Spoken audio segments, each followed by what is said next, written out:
You want a war? You're gonna get one.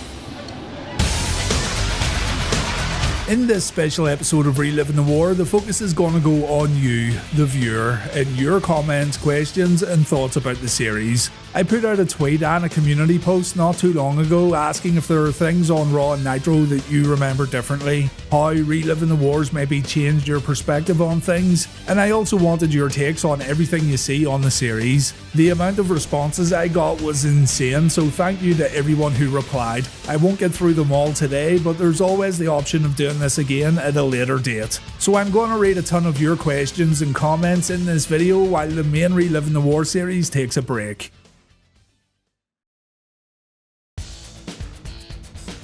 To begin, I want to answer a few questions, and this question from Yo Mama is one that gets brought up all the time. I answered this one back in the Q&A video, but it still pops up quite frequently. Do you have anything past the WCW War? Would love to see your team continue covering wrestling history after the Monday Night Wars. I know this will disappoint a lot of people, but there are no plans beyond Reliving the War except for taking a long break and slowing down a lot. The time it takes to put together a single episode now is just way too long, and I'm not going to dedicate more years to produce another series. I'm not saying there won't be another smaller series or something like that, but it won't be on the scale of Reliving the War. When it's over, it's over. There's no full-blown Thunder vs SmackDown series, no plans for an Invasion series, there's no plans at all except taking a long break. If you're wondering how I'm going to cover SmackDown, seeing as it's such a big part of the later stages of the war, don't worry, there is a plan in place. From TiVo67, I noticed the Nitro parties never get covered. I don't know if they were still featured on the show at this point, but I always felt it did a lot to showcase how popular WCW was with the 20-something-year-old college demographic. I covered the first couple of Nitro parties, but I didn't think they brought much value to the series after a while. They are fun to look back on, but there's only so much you can say about them also. There's a bit of a crazy grind every week trying to get Reliving the War done in time, so spending time on the Nitro parties didn't feel like a big priority when other stuff deserved to get highlighted. But I agree, they definitely show how popular WCW was at the time. Mark wonders, when you watched in the 90s, did you notice Davey Boy's penchant for chin locks? Or was the move so devastating it took 25 years to really let them sink in? Honestly, I didn't notice in the 90s. It's amazing what you pick up on when actually studying wrestling matches over a long period of time. When you're watching a match and stopping the video to take notes, you do notice quite a lot. I noticed how often I was noting down the word chinlock, and the rest is history. It's now become the best move in the whole series, even better than Raph's meltdown or Kidman's shooting star press. Joe King V1 asked, what are you going to do about Over the Edge 99? Cause there's no way in hell you're getting it on YouTube. I don't think there'll be a problem getting a review of Over the Edge on YouTube, but the plan is to cover the show and the Owen Hart tribute show also, and then the revenue gained from those videos will get donated to the Owen Hart Foundation. I already reached out to the foundation a few months back, but I didn't get a reply, so I'll try again very soon. The Owen Hart tribute show won't go up against Nitro though, it'll get covered in a separate upload. And yeah, it's gonna be tough, but as I say, all the revenue gained from those videos will be donated.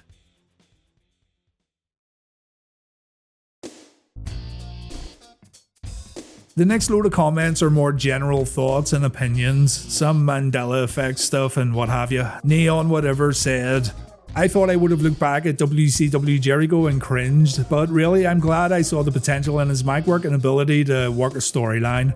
I always enjoyed Jericho in WCW even as a kid, but I'd forgotten about a lot of the things he said on the mic and a lot of things that he did in the ring. In 1998, he was easily one of the best things in WCW, and you can tell he wanted to do more. Honestly, 1998 Chris Jericho is one of my favourite versions of the Ayatollah, and it's really good that others have noticed how great he was too. It's a shame his upcoming WWF run gets off to a rough start, but I can't wait to cover Chris's Raw debut. Josh said, as a kid, hearing Hollywood Hogan's entrance music every week on Nitro for his mandatory promo used to get me immediately engaged. Now I can't help but wish for a Disco Inferno match, they're all solid. I know where you're coming from, old wood from the hood. When Voodoo Child began to play, it did make everyone instantly pay attention, and Hogan still had it, man. The heel turn was the best thing he could have done. When I'm taking notes during Hogan promos, I always end up with very little though, because it's pretty much always the same. I know people think I like to rip into Hogan and some think I detest the guy, but when you've got nothing else to work with, you have to kind of latch onto something in particular and just run with it, such as the old Chinese proverbs and wood from the hood thing. Hogan's a good heel, but he talks a lot without really saying anything. That's probably the best way to put it. There were a lot of comments about Bret Hart's WCW run, and like me, a lot of you realise that so far it actually hasn't been as bad as what others make it out to be. Here's a few comments about Bret and WCW. I'm starting to appreciate Bret's WCW run. Like you said in your video, it isn't as bad as people make it out to be, and I agree. He was always involved in top storylines and had some good matches. I didn't watch in the 90s, but I always heard that Bret Hart was awful in WCW. So far in RTW, he's one of the best things in the company. Whilst it was a bit mad that Bret didn't feature in the WCW World title scene at all in 1998, he was featured heavily on Nitro and was made to be more of a deal than I remembered at the time. Yeah, I've mentioned this before, but towards the end of 1998, Bret Hart has been one of the better aspects of WCW Nitro. It's certainly not comparable to his WWF run, and you do have to come to terms with the fact that Bret was never going to get that big push right out the gate because, well, it was WCW. But even though Bret had already lost faith in WCW, I still think the stuff he was doing on Nitro was pretty fun. I saw a comment where someone said WCW just decided to book Bret as an actual hitman, and yeah, that seems to be the idea. And in my opinion, I think it's been working well for him. I've enjoyed seeing Bret work against guys like Conan and Chris Benoit. I think it's more interesting seeing him have matches against young guys who he's never worked with before. I know it's going to go downhill soon for Bret, and that's going to suck, but right now, I'm enjoying his WCW work, and I never thought I'd say that. Lots of comments came in too about the NWO Wolfpac, and they were all pretty much the same. How massively overrated the Wolfpac were as a whole. Sure, Nash and Conan were over, but the angle seemed to be directionless the second Savage got injured and it just didn't go anywhere or have any payoff. Although I didn't grow up with it because I was too young, I feel within hindsight, I think the Wolfpac wasn't as profitable as history made it feel like. Like if you scan the highlights, they stand out, but after watching them being active for over a year, it feels like a waste. I thought Sting was in the Wolfpac longer than what he was. This is something that kinda bummed me out when watching Nitro again week after week because I too had it in my head that the Wolfpac did a whole lot more. The night they went looking for Scott Hall in the bars was kinda the only real big thing they ever took part in from an angle perspective, not considering how the group came to be. It was nice hearing Sting talk again like the old days, but even the Stinger didn't have much to say as the weeks went on. Lex had been put on ice for a long time before then. I think the group definitely helped Conan in terms of popularity in the United States, and it also helped Nash to a certain extent, but yeah, I agree. The Wolfpac just didn't do a whole lot. They did sell a lot of t-shirts though, so at least there's that.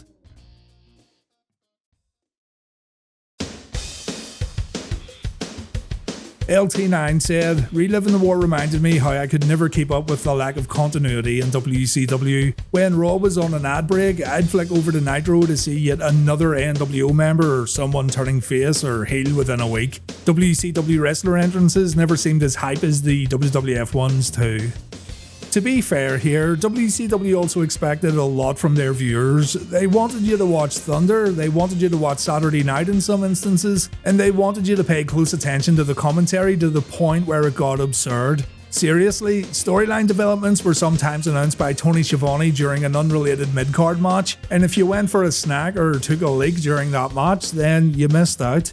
I don't think this was by design either. It was WCW changing plans in the middle of shows or failing to promote upcoming matches in the weeks prior. I always remember Mean Gene Okerlund saying he had no idea what was going on most nights until Nitro went on the air, and other guys talked about flying in for WCW shows only to sit in the locker room and not get used. So yeah, the lack of continuity in WCW is very real, and the way WCW tried to fill in the gaps was just ridiculous for a casual viewer. The WWF, meanwhile, were so much better at storytelling and presenting stories logically. Here's two comments about the WWF and WCW tag team divisions. I totally wish the Faces of Fear would have dominated the tag team division just as much as Harlem Heat did. Also, I believe Vicious and Delicious should have lasted longer. Thanks for all the videos and hard work. For me, you can see how the tide turned in the tag team divisions for both companies. WCW was stronger with the Steiners, Harlem Heat and the Road Warriors before they went back to WWE, Sting and Luger and the Nasty Boys. The WCW tag division is now pretty much non-existent. I brought that up in a recent episode. At one point it was the other way around. The WWF had tag teams, but they didn't have very interesting tag teams. On the WCW side, you had Harlem Heat, the Faces of Fear, the Steiners, the Outsiders. 1996 and 1997 I feel were good years for WCW tag team wrestling, but for whatever reason it got totally neglected. In regards to the Faces of Fear dominating the tag team division, yeah, why not? At the time, they were very active and they had plenty of challengers, so it would have been fun. Vicious and Delicious as a tag team I remember being way more active than what they actually were, and I thought the pairing of Bagwell and Norton was an interesting one. They are opposites, but they had the same goal. Steiner and Bagwell isn't so bad though, a lot of ups and downs, but overall their promos usually make me laugh. The WWF tag division right now isn't perfect either, by the way, but it's way better than what it used to be, and the New Age Outlaws are a big reason why. The Outlaws serve as both a tag team and a crowd-pleasing attraction, so it makes sense for WWF to put them on weekly TV as much as possible. This one's from Don P. We had far less access back then. So when Sting was descending from the ceiling to beat Hogan's ass and we'd hear "we're out of time," we'd be left wanting more. With today's on-demand and instant gratification mentality and social media and technology, that wouldn't be as impactful.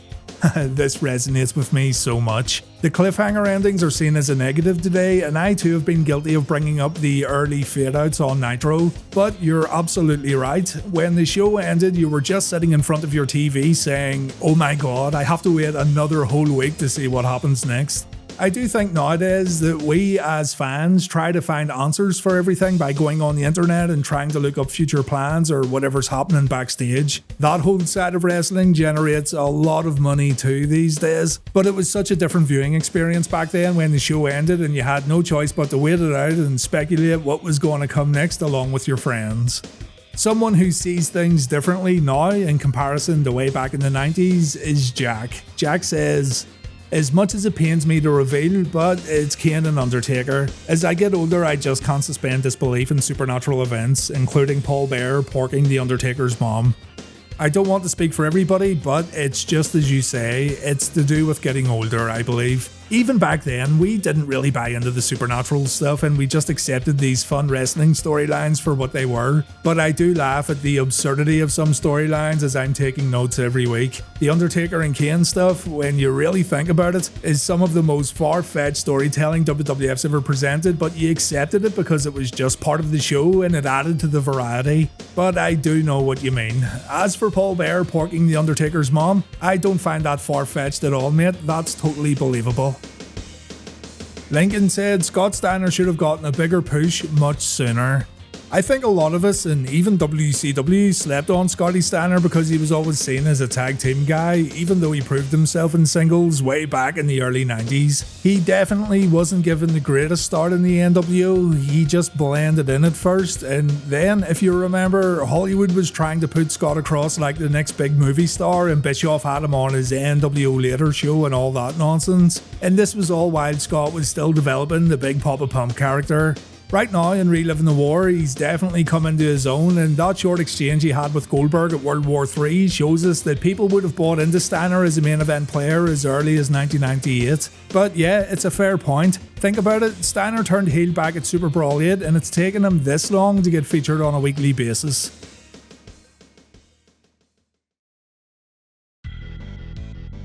Sir Tall Mark and Hazard AF5 brought up comments about the Attitude Era. Sir Tall Mark said, "New Generation Era is greater than the Attitude Era." Yep, I said it.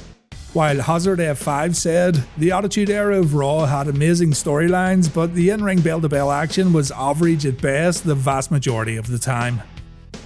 Now, if we're talking strictly Reliving the War here, then I think I might disagree in regards to the new generation being better than the Attitude Era. Some of the 1995 and 1996 episodes of Raw were absolutely brutal, whereas Nitro felt really fresh and really new. So you come out of the new generation era of the Monday Night War feeling like WWF didn't have a hope in hell sometimes. What Hazard F5 said about Raw having amazing storylines is right, especially their storyline surrounding the WWF Championship. And again, I agree that the bell-to-bell action on the WWF side can be a little standard and sometimes a little safe. Most weeks, I would say Nitro features the best match, and it's been that way for a long time.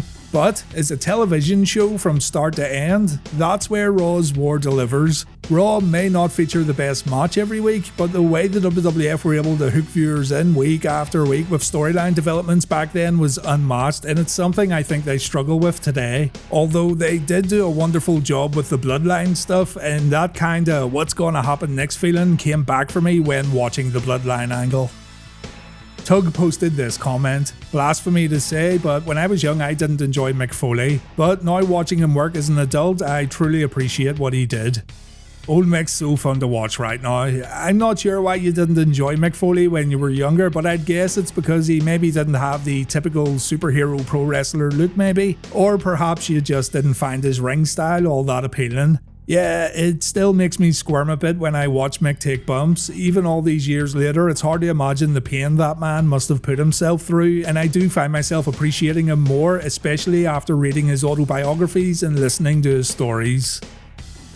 Space Jesus says, I definitely have a greater respect for Alex Wright and Disco Inferno. Those guys were legit workhorses. I see these comments a lot, and I hope you don't feel that way just because Alex and Disco get their own little intro videos before their matches and promos.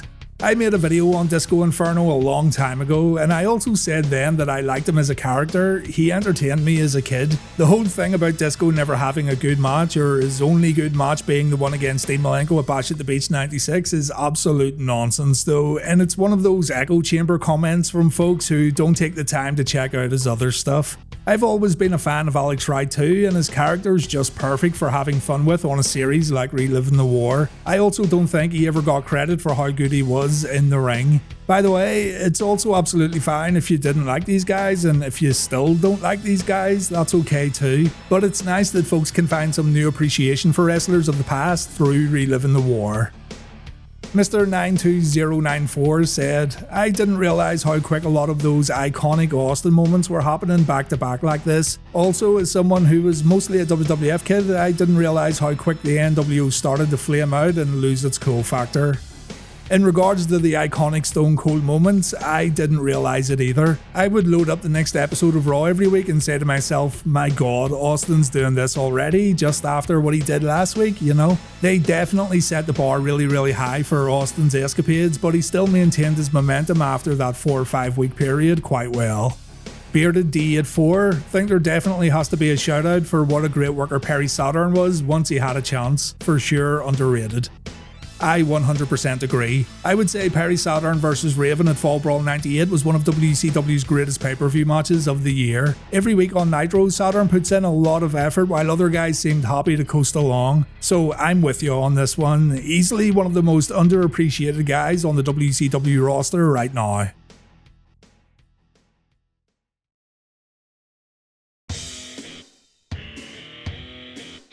ACS0108 didn't realise just how bad Bulldog matches were after one night only. That truly destroyed him. I remember talking about how Davey could put on some excellent matches when he was motivated to do so. I don't even know if it was motivation or if he was just more clear-headed at certain times, but there were a few great Bulldog matches during Reliving the War, while other times it was like watching a completely different wrestler. Yeah, the one night only deal seemed to affect Davey quite a bit, and I think Brett wrote in his book that it kinda destroyed him. But there's no two ways about it really. His WCW return was awful and he didn't look good at all. At least though we have more Davey Boy to look forward to in the future. Just a Guy said, RTW motivated me to rewatch all of it. I must say, it felt a lot more serious back then. Childhood ignorance. It's good that the shows motivated you to go back and watch the shows from start to end. It did feel different back then, and what always surprises me is how fast everything happens, you know? For an era that gets talked about so much, and for an era that has its own documentaries and books and what have you, it seems to go by so quickly. A big iconic moment gets followed up with another, and the future of wrestling gets shaped within a couple of weeks or months. It's pretty crazy. Dominic posted, I think the commentary of JR and King needs to be appreciated more. They were in their peak during the Monday Night Wars, and as a teenager, they really made the storyline seem more entertaining and believable for me. For sure, JR and King were the voices of Raw's War. The thing is, there's only so much I can talk about, and I can't mention all these calls made by JR and King because I'm already pushing 40 or 45 minutes every week on Reliving the War. I do mention things that the commentary teams bring up every now and then, but the main focus is on the matches and the storylines. Also, give credit to Shivani, Heenan, Tenay and Sabisco too. They don't get brought up as much as JR and King, even though their job was probably 100 times more difficult thanks to the backstage chaos going on at WCW. Those guys probably tore up their format sheets 10 minutes in the Nitro every week because of how frequently things were getting changed. Mike Tenay is one of my favourite commentators of the war though. He lives to educate and he doesn't waste his breath on things that don't matter. This one's from Bass Villain, or Bass Villain. Gotta say, I never saw the giant robot monster until this retrospective. It's amazing what you miss when you're younger. There's some deep lore going on in the world of Steve Blackman, my friend. You gotta look beyond the ring and into the cosmos to understand the things that man went through. We only understand a little. There's stories out there that us mere humans can't understand. Your Brave Princess wrote, DX as a whole does not age well. Feels like it was WWF's attempt at the NWO, but it feels too frat boyish, too lowbrow. NWO was edgy and cool and they pushed the bar. DX was dick jokes and innuendo. It's kinda like the Wolfpac for me. I think the impact Shawn and Hunter made was very important. The DX army, however, is another story. I'll probably get ripped apart for this, but DX as a faction hasn't went anywhere since Triple H got injured at SummerSlam 98. It started off really well with the Nitro invasion and all that, but after that brief rivalry with the Nation, they kinda got lost. Something tells me that the faction were just waiting for Hunter to get healthy again, but yeah, I understand what you mean as well about the lowbrow humour. In comparison to the NWO, the original NWO was definitely way more impactful than even the Shawn and Hunter version of DX, and I too found the 1996 NWO way cooler than D-Generation X. It's just a shame that the whole thing didn't have better direction. DX still have a place in wrestling history, but I totally understand where you're coming from.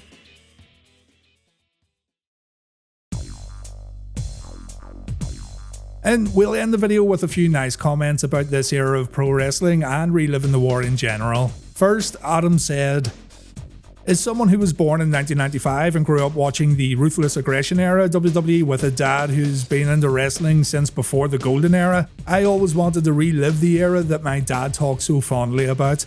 I think what's beautiful about this era, as I've watched it through your reviews, is how wrestling was able to align so well with pop culture and gain such a large audience, while at the same time swing and miss very often in the midst of producing some all-time classic moments. It gives me hope that this can be done again, as I feel pro wrestling is one of the most unique and interesting forms of entertainment there is. I feel with the right minds involved, we could experience an era not like this one, but an era where wrestling is more aligned with and appreciated by more people.